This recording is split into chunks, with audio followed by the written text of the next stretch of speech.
Good afternoon, Facebook. Thank you for joining me on this rainy afternoon. Speaking of rain, I will just update you and let you know that we are watching the flood levels every day. So far, the projections are pretty good, even though if you're like me, you feel like it's been raining a lot. So at least right now, no worries about the floods. Hopefully that won't also be in 2020, along with the pandemic and the cicadas. So let me begin by talking about something that's a little off topic. Normally we talk just about the virus and COVID here, but I want to talk for a minute about the violence that occurred in our city over this past weekend. 19 people were shot, Saturday, Sunday time frame. And that is just outrageous, horrendous. Several of them were under 18 years old.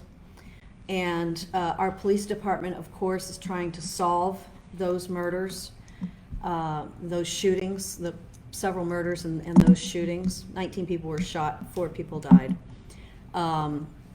And so anyone who does have any information about any of those, it would be very much appreciated if you would call Crime Stoppers or get in touch with the police department and give them any information that you have, because we know that the violence in our city is related to too many guns.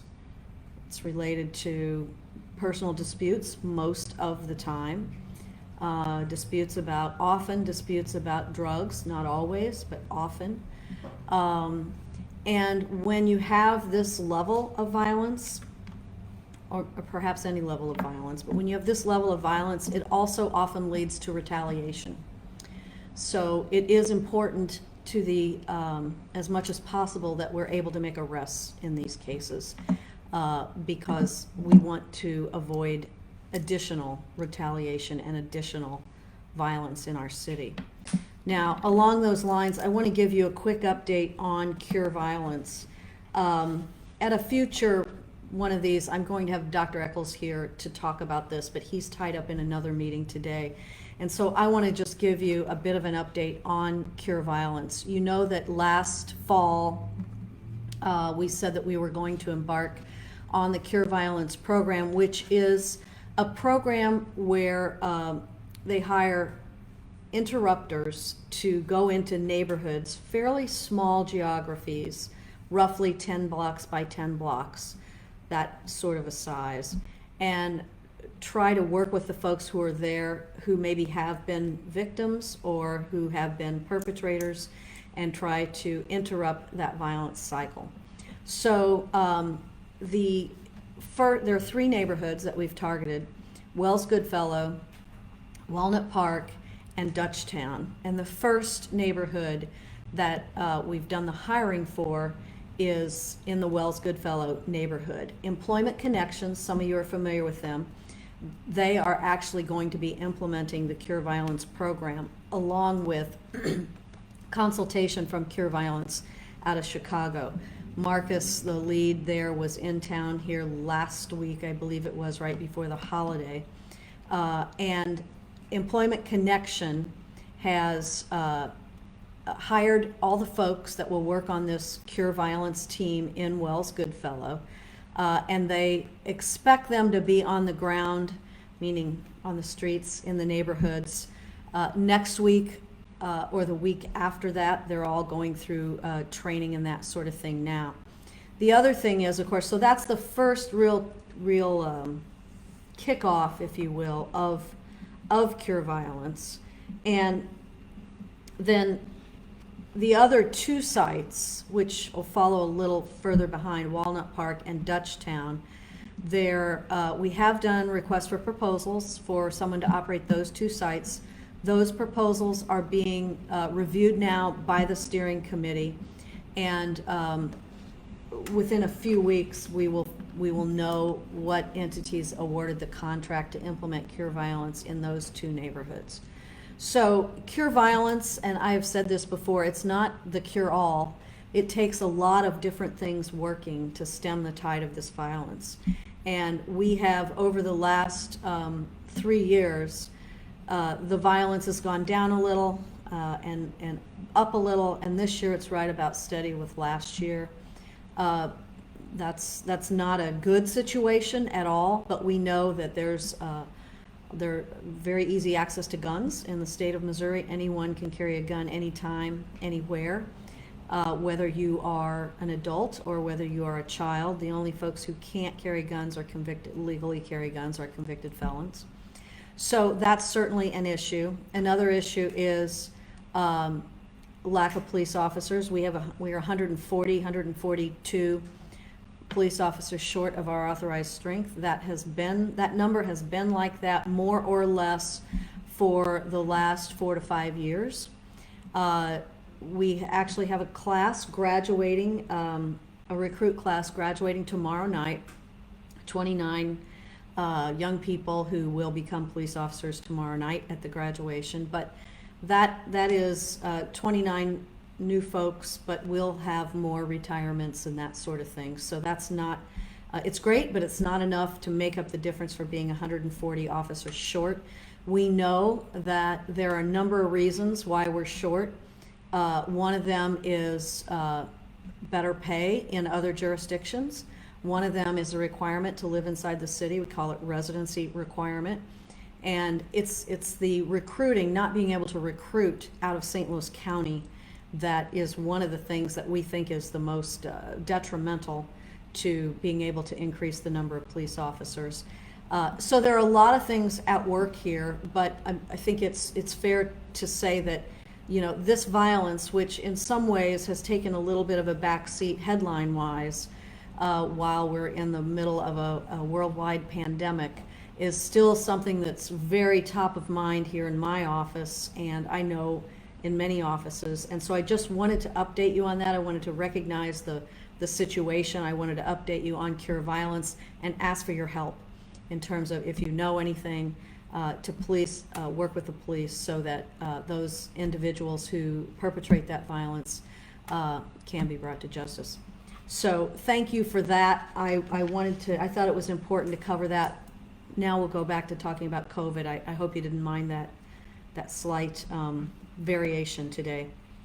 So COVID, the virus is, of course, still here. And as I've said many times, and I hope that you'll be with me on this, we all have to learn how to coexist with COVID. Because at least until there's a vaccine, no one knows when that will be, we have to figure out how to coexist with it. And so we have had good numbers, and I say good numbers, for about the last month, frankly. The numbers have been getting better, maybe even a little longer than a month now. I'll give you the numbers for today. These just came out, I don't know, in the last hour. Today there are 395 people in the hospital, 91 in ICU, and 63 on ventilators. We continue to the number of new people admitted to the hospital. Yesterday was 18, the day before was 12. And so you can see this online, and I know you probably can't really see this very well, but that blue line, you will see the decrease in hospitalizations over the last, this chart starts on March 31st. So April, May, not quite 2 months of data here. And so hospitalizations are down significantly. There is more testing being done now, and there's been some news recently, I guess it was over the weekend, about how the state was reporting testing. And someone had a question about whether or not we were making information based on the wrong data. And the answer to that is no, because we're relying very heavily on the hospitalization information. Number of cases, even though we have more testing, is going down, but more importantly, the number of people in the hospital is going down, number of people in ICU is going down, the number of people on ventilators is going down. And so we think that been making the right decisions up to this point.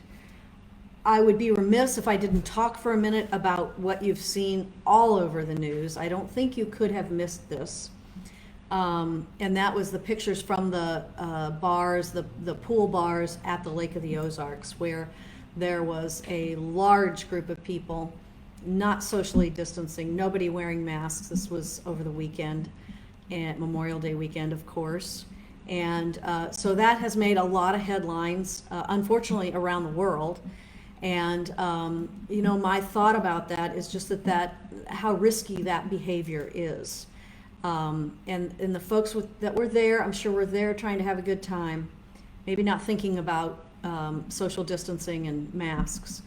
But more importantly, when the weekend was over, so yesterday or Monday or Tuesday, those folks went back to their homes, some in the city of St. Louis, some in St. Louis County, some in Kansas City, frankly, across the Midwest. We know that the Lake of the Ozarks is a place that lots of people like to go all over the Midwest. And so those folks have gone home to their communities. And, you know, the risk is that if someone there was positive, or maybe more than someone there, is that then you take that back to your communities.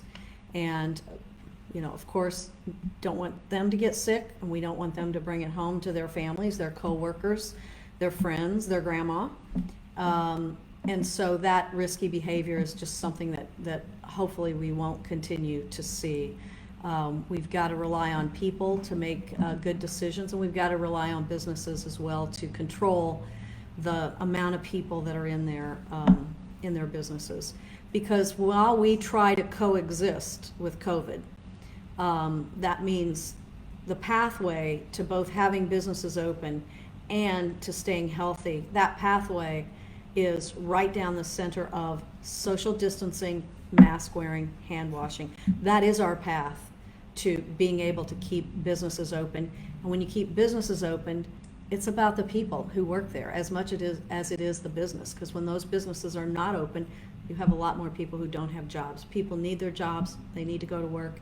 We need to do it in such a way that we can coexist with COVID. So those are just a few comments that I wanted to make before we get started. And Kyle is here with me today, and so he's going to be asking me some of your questions. I'm assuming we have some questions, Kyle? Yes, Mayor, we do. We do? We already have questions? Oh, okay, yeah. good. So our first question comes from Bonnie. You mentioned kind of in your introduction about residency requirements. Can you provide an update on that legislation that was going on in the Missouri legislature this spring? So Bonnie, I worked, and many people worked very hard to pass legislation at the state level that would say that police officers, primarily police officers and firefighters, don't have to be recruited just from the city of St. Louis, that they can be recruited from outside the city of St. Louis as well. It was passed through the Missouri House. It did not pass in the Senate. You know, the state legislature, they were out for 6 weeks while they were on a COVID-related hiatus. And it was disappointing, frankly, because I think that being able to recruit from a larger geographic area, I mean, we are the only place where you can only recruit from and live in this municipality. Even Kansas City, which has a residency requirement, but Kansas City has almost 400 square miles, and they're in 4 different counties, and they have 14 school districts. So it's a totally different situation. St. Louis City people work for St. Louis, people who live in St. Louis City regularly work for St. Louis County. Police officers and other positions alike, but people who live in St. Louis County cannot work for the city of St. Louis. It puts us at a real competitive disadvantage for recruiting, hiring, retaining employees, police officers, firefighters.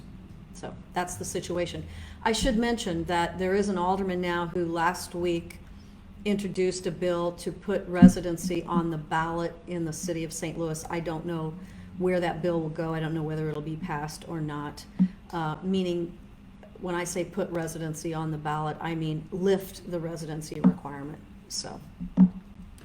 Mayor David has a question. So you mentioned Lake of the Ozarks over the weekend. What about large social gatherings that might be happening in the city of St. Louis? Are we monitoring those for similar sorts of activities, and were there any over the weekend you're aware of? Well, there wasn't anything to the level of what we saw on the TV, at least from the Lake of the Ozarks. There were some smaller gatherings that were noticed, and in that case, what we do is we go and talk to that bar, restaurant operator. If it's occurring in a park, then police generally deal with that. But frankly, over this past weekend, it's pretty good in St. Louis. The people of St. Louis did a pretty good job of socially distancing, going out a little, but still socially distancing and wearing masks. So of course, there are always exceptions, and when there are, we need to deal with those. But people of St. Louis did a good job this past weekend. Mayor Dorothy has a question. She wants to know when City Hall is going to open up. She says that she can't renew her driver's license, plates, or anything in the city. Right. Hi, Dorothy. So City Hall is going to open to visitors on Monday, June 1st.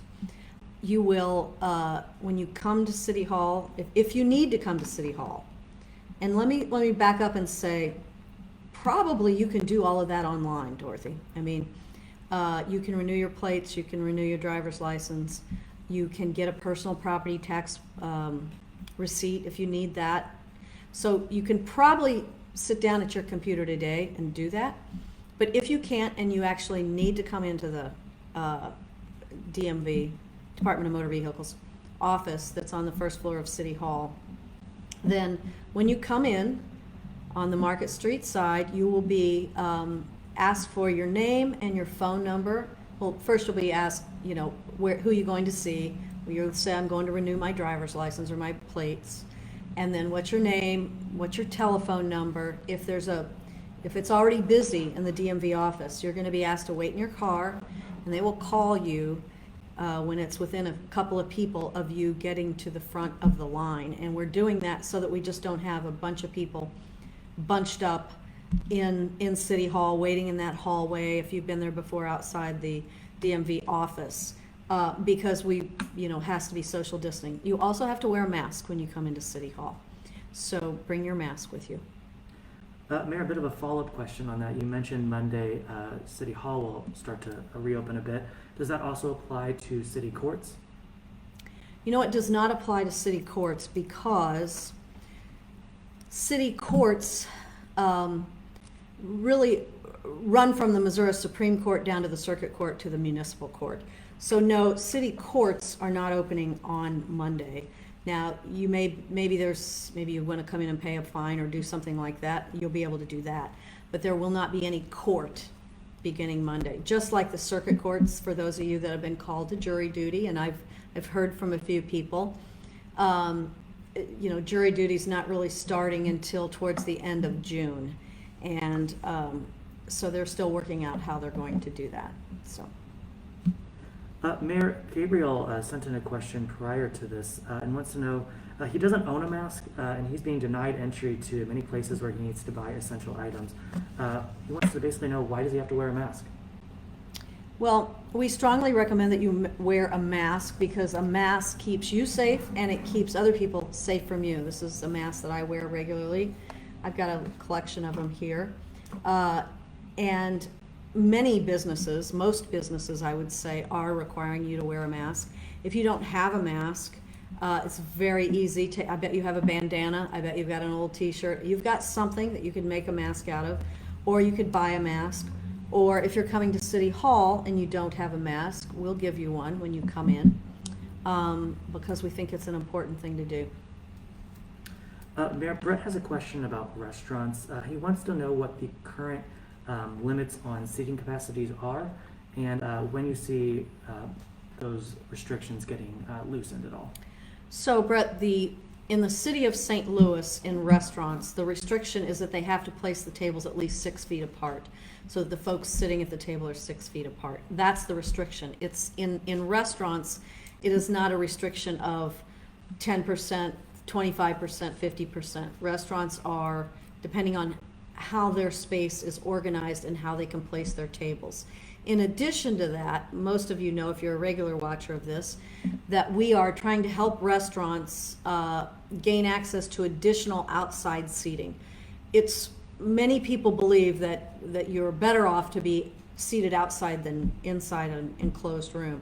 So we are helping various restaurants, business districts, figure out how to use additional parts of the sidewalk while still keeping a pathway, how to maybe use part of the street, or even sometimes adjacent parking lots so that they can expand their seating, but there's not a percentage requirement. And quite honestly, I know you want to know, well, when are we not going to have to socially distance? I think that's going to be a while, quite honestly. Social distancing and masks are our pathway to be able to keep businesses open, and restaurants and public businesses, retail, large venues, etc. So I think that's going to be a while. Mayor, we have a question from one of our reporter friends, Darian from Fox 2. Hi, Darian. He asks, he wants to know your reaction to comments made by Public Safety Director Judge Jimmy Edwards on repeat offenders going back to jail after they were released as a precaution against coronavirus. Mm-hmm. Well, as some of you know, we're switching subjects back here, I see, to public safety. So as some of you know, our jail population, we operate 2 jails, and our jail population is down to about 760 today. I get a report every morning of how many people are being detained at either MSI or at CJC. And so I think 240 people were released from one of our correctional facilities at the beginning of this COVID. And that release was not done by the city. That was done by the attorneys, the prosecutor, the defense attorney, and the judges. And so those folks were released. Some of them, I believe Judge Edwards said a little over 50, have actually been rearrested on new charges. So for some of them, that release didn't work out, and they're back being detained again. Mayor, another question from Facebook. Devin wants to know, what is the current status on schools reopening this fall? So the schools are trying to figure that out right now. SLPS, St. Louis Public Schools, has not made an announcement about that. They're just finishing up this school year, and they haven't made an announcement about that. But as you may have seen, colleges, universities are beginning to make those announcements. St. Louis University, yesterday I think it was, announced that they would be opening early. I think it's August the 17th, if I'm remembering the date correctly, somewhere around there. And then they'll be ending the semester sometime around Thanksgiving. And in an effort to be able to have in-person classes, I know they will socially distance, but then also not to have their students, say, go back and forth maybe for a fall break and those sorts of things. So schools are all trying to figure that out. Some of them are better prepared than others to do this online learning. And of course, that's a real challenge for parents. So we'll have to watch the numbers for this summer, what happens. Hopefully we won't see a second spike, and we'll be able to continue on this path of reopening, and hopefully schools will be able to reopen. Mayor, Jane has a question. Do you have any information on perhaps the Muni reopening? She wants to know how you think social distance might be observed there. So right now, the Muni has announced that their first 2 shows have been canceled. And they are still discussing whether or not they'll be able to do any of their season. Here's the difficulty. The Muni holds about 12,000 people. And if you socially distance those folks, you would have to seat every other row, so that at least every other row, and you'd have to seat people like 3 seats apart, 2 or 3 seats apart, so that you could have at least 6 feet between people. Now, if you were a family, you live in the same household, of course you could sit together, but then the next group or individual would have to be 6 feet away from you, and you wouldn't be able to have anybody behind you. So I spoke with Denny Reagan last week about this, and they're really trying to figure out will they be able to accommodate that sort of social distancing and still have a season or not? And as far as I know, unless they've announced something today, and I don't believe they have, they're still trying to figure that out. You know, the other concern is a concern about the talent, the actors, actresses, and you know, how to keep them safe as well. So that's all still up in the air. Mayor, another question kind of related to venues. Do you foresee MLB stadiums, hockey stadiums, anything of that nature opening for this season's sports? Question is, do I think the Cardinals will play this summer? I think that's the boiled down question. I don't know the answer to that. I know Major League Baseball is trying to work that out with the players and trying to figure out whether or not they would play just for a TV audience versus having people go to the stadium. It's just something that we don't know at this point. You know, this COVID thing has really only, our first case in St. Louis was Lida. Our first case in St. Louis was March the 16th. That was in the city. I think it was March 7th in the county, somewhere around there. And so we've really only been dealing with this for 9 or 10 weeks, and we've all learned a lot over that 9 or 10 weeks. But it's hard to say what the next 2, 3, 4 months is going to look like. So we're evolving it. Mayor, KD wants to know, are the city parks opening soon? City parks have always been open. City parks never closed. So enjoy. If you've been avoiding city parks, don't. They have been open. You need to practice social distancing. You ought to wear a mask. Playgrounds are not open in the city parks. And contact sport courts.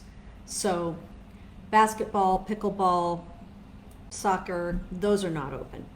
But our parks we have 109 parks in the city of St. Louis. 6 of them are major parks, and our parks never closed for a day. So. Mayor, we've received a couple of questions about gyms, or whether they be, kind of your large gym or something like a yoga studio, maybe personal training.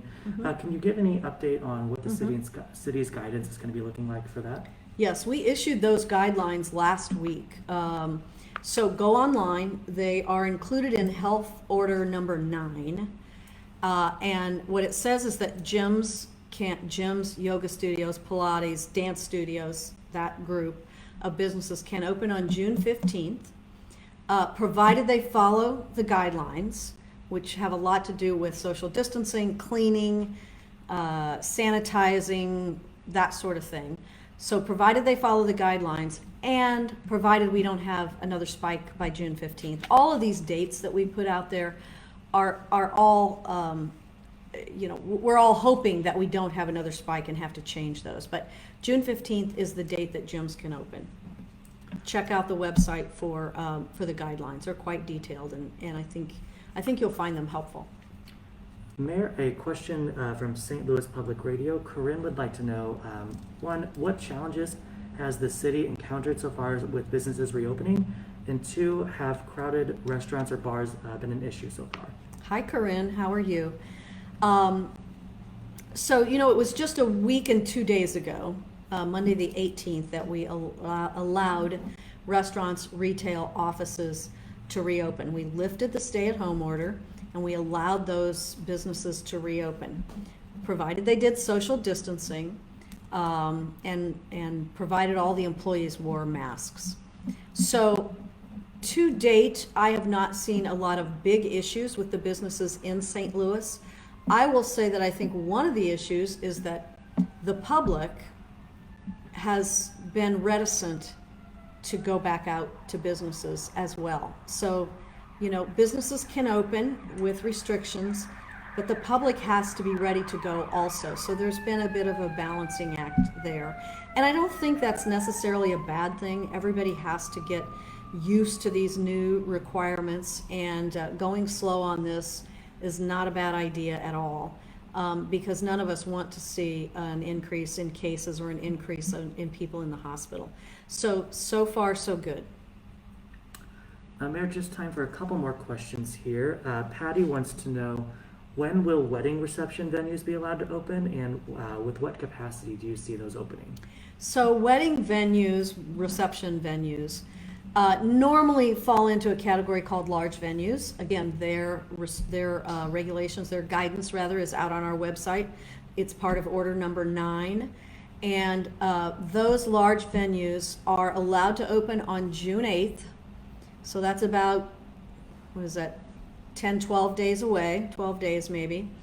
And provided they follow the large venue guidelines, and large venues have to submit their operating plan to the health department.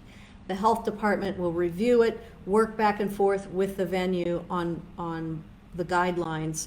Once that's approved, then the venue can open, provided after June 8th or after. You'll see, for example, the zoo, I think, is opening on the 16th. The Botanical Gardens is opening on the 16th. I believe the Science Center is opening on the 20th. So the large venues, those are venues that have gotten their plans approved. They're all opening sometime in the middle of June, but banquet halls, and I'm speaking here about the city of St. Louis, not about St. Louis County, but banquet halls, those kinds of wedding reception rooms are able to open on June 8th, provided they have an approved plan and comply with the guidelines. I think you asked about capacity also. Mm-hmm. I should mention that they're able to open at 25% capacity. So if you have a room that holds, 500, you could have 125 people in that room. So it does take more space. There's guidelines about the seating arrangement. There's, a lot of guidelines around it. Check out the website. It's right on the homepage of the city website. Click on it. You'll go right to order number 9. Click on the large venue guidelines, and you'll be able to read through those. And Mayor, 2 more questions. Robbie wants to know if you can provide an update on the CARES Act funding, or the federal funding that was coming to the city of St. Louis. Mm-hmm. So about $35 million in CARES Act funding has come to the city of St. Louis. It should be $53 or $54 million. That's another topic that we are taking up with the state. And so we are working now. We will have a board bill over at the Board of Aldermen, we think this week. Today's Wednesday, right? Mm-hmm. We still think it's going to happen this week, which outlines how we plan to spend some of that money. Now, you can imagine some of the things are pretty obvious. We've spent a lot of money on PPE, masks, gowns, shoe covers, hand sanitizer, disinfectant. We've spent a lot of money on facilities, extra cleaning in all the city buildings, a fogging system that is a sanitizer system in all the city buildings. We've spent a lot of money on providing additional facilities and operation for homeless services. So when I say spent, we have spent and are spending, because there's no end date to this here. So all of that. We also have plans to hopefully be able to help with rental assistance, to be able to help people with utility assistance who need it, to be able to really put a lot of this money on the ground where people need it the most, because we know people are, particularly with the unemployment level where it is, we know people are really in very precarious situations and need a lot of help at this point. All right, Mayor, our last question comes from Jamie. What are you doing to encourage mask wearing, and why has it not been required yet in the city of St. Louis? So what are we doing to encourage mask wearing? Well, we're all wearing masks. Since you're all online, go on either Twitter or Facebook today. And our post from this morning was the second little video that we did to show people wearing masks. And you'll see Cedric the Entertainer in there. The last one we had John Goodman in it. This Cedric the Entertainer's in there. Some city employees, other kind of famous people around the city saying, hey, join me, wear a mask. It's really not that much trouble. Now, in terms of requiring mask wearing, we are leaving that up to the individual businesses, because short of putting a police officer or 2 or 3 at every business, the enforcement of that is difficult. But we really are hoping, who asked the question, John? Jamie, Jamie, we're really hoping that you will also help us. I hope you wear masks. when you go out. And I hope that, you know, that example is the best thing that we can do. I mean, I'm never out without a mask. I do this Facebook Live without a mask because, you know, we've got people very far apart from me, but in all the activities that we do here, we all wear masks. I hope you will too. All right, thank you. Is that it? That was the last question, ma'am. So let me just say thank you, everybody, for the hard work that you've done, and that we have to learn to coexist with COVID so we can have our businesses open, so people can get back to work, but without endangering our health. So that's really what we're working towards here, and staying 6 feet apart, wearing a mask, washing your hands, all of those things are so important to that. We're watching the numbers every day. We talk with you about them 3 times a week. And you can, of course, there's a lot of information online. On the city's website, there's a terrific link to the data on our COVID website. And so take a look at that if you are interested in those numbers. So thank you all for being here today. We'll be back on Friday. It's Wednesday already. We'll be back on Friday. Thank you all.